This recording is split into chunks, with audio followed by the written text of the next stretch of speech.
আসসালামু আলাইকুম। আজকে ছোট গল্প তুমি ভালো আছো তো?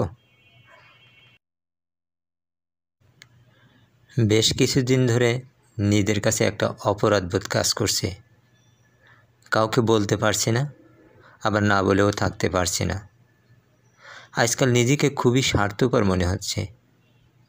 ভালোবাসা কি আমি এত বুঝি না, তবে এটুকু বুঝেছি যে সবাইকে নিয়ে ভালো থাকাটাই ভালোবাসা।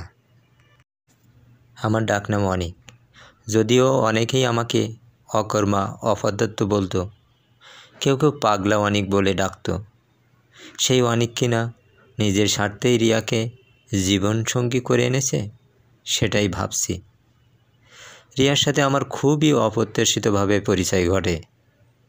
আমি পড়াশোনা শেষ করে চাকরির জন্য হন্য হয়ে ঘুরছিলাম, আর রিয়া ভার্সিটিতে ভর্তির জন্য হন্য হয়ে বিভিন্ন ভার্সিটিতে পরীক্ষা দিচ্ছিল। খুলনা শহরে আমার বাসার বিপরীতে তার বাসা হলেও একই পথে যাতায়াতে প্রতিদিন দেখা হতো, কিন্তু কথা হতো না।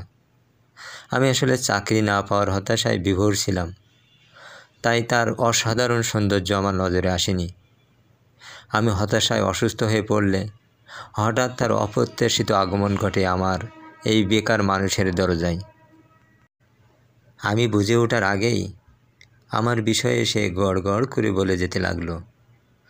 খুবই সংগোপনে আমাকে তার অবুঝ মনে লুকিয়ে রেখেছিল, সেটা তখন খুব সূক্ষ্মভাবে তুলে ধরল। আমি বিস্মিত হলাম, তবুও কিছু বললাম না। বেকার মানুষের এত বুঝে কাজ নাই। না বুঝার ভান করে শুধু মিষ্টি কথার ফুলঝুরিতে হারিয়ে গেলাম। অসাধারণ মেধাবী হওয়ায় সে ঢাকা ভার্সিটিতে পড়ার সুযোগ পেল। আর এদিকে কিছুদিন পরেই চাকরি নামের সোনার হরিণটা আমার কাছে ধরা দিল। অকর্মা অপদার্থ ছেলেটা অবশেষে কাজে কর্মে প্রশংসার জোয়ারে ভেসে যেতে লাগলো। চাকরির সুবাদে আমার চিরচেনা শহর ছেড়ে ঢাকা শহরের যান্ত্রিক জীবন বেছে নিতে হলো। কিছুতেই এই শহরে মানিয়ে নিতে পারছিলাম না। মাঝে মাঝে নিজেকে খুবই একা মনে হতো কেউ যদি আমার সঙ্গ দিত, আমাকে কেউ একটু আধটু ভালোবাসত। এইভাবে কিছুদিন চলতে থাকলো। হঠাৎ মনে খোঁজা চিরচেনা অনন্যা সুন্দরী রিয়া নামটি মনে পড়ে গেল। ছুটে গেলাম তার প্রিয় ক্যাম্পাস ঢাকা ভার্সিটিতে।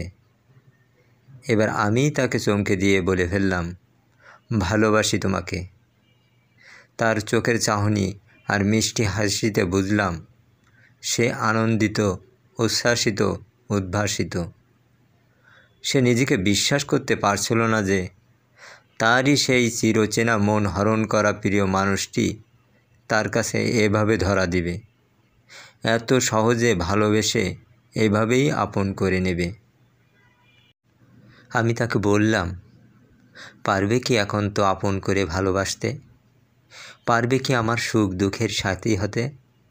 সে মাথা নাড়িয়ে সম্মতি দিল। আমরা সময় ক্ষেপণ না করে পরিবারের সম্মতিতে জমকালো আয়োজনে দুজনার জীবনসঙ্গী হয়ে গেলাম। আমরা সিদ্ধান্ত নিলাম যে দুজনে কিছুদিন দেশের এ প্রান্ত হতে ওই প্রান্তে ছুটে বেড়াবো। যেই কথা সেই কাজ। দেশের বিভিন্ন দর্শনীয় স্থান ঘুরে আপন নিড়ে ফিরে এসে নিজের চাকরিতে মনোনিবেশ দিলাম। আর রিয়া তো পুরো ঘরণী হয়ে গেল। তার প্রিয় ক্যাম্পাস ছেড়ে আমাদের সংসারে মুখ থুবড়ে পড়ে থাকলো। আমার জন্য তার নিজের ইচ্ছা অনিচ্ছা বিসর্জন দিতে থাকলো। তার ভালো লাগা মন্দ লাগা যেন আমার ভালো লাগা মন্দ লাগার সাথে মিলেমিশে একাকার হয়ে গেল। কিছু বিষয় নিয়মিত অভ্যাসে পরিণত হয়ে গেল, যেটা সে অপছন্দ করত। যে ব্যক্তি কখনো মিথ্যা কথা বলতো না, আমাকে খুশি রাখার জন্য মাঝে মাঝে মিথ্যা কথা বলা শুরু করলো। আমি আর আমাদের সংসার ছাড়া তার মস্তিষ্কে আর কোনো চিন্তা এখন আর ঘুরপাক খায় না। তার প্রিয় ক্যাম্পাস, তার কাঙ্ক্ষিত স্বপ্ন, বেমালুম ভুলে বসে আছে। আমি নাকি এখন তার স্বপ্ন, আমি নাকি তার সব কিছু।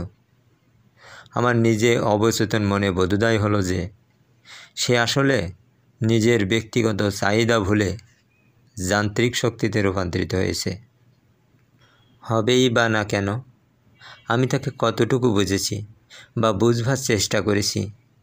সবসময় নিজেরটা কড়াই গণ্ডায় বুঝে নিয়েছি। অভ্যাসের বাইরে কোনো আবদার করলে কতই না অহেতুক বকাঝকা করেছি। সবসময় তো আমার নিজের ইচ্ছাই প্রাধান্য দিয়েছি। একই ছাদের নিচে থেকেও বলা হয়নি ভালোবাসি তোমাকে। এত কিছুর পরেও কখনো তার ইচ্ছা অনিচ্ছার কথা জানতেই চাইনি। জানতে চাইনি তোমার মনটা এত খারাপ কেন। আজ মন থেকেই একটি কথা জানতে চাই, তুমি ভালো আছো তো?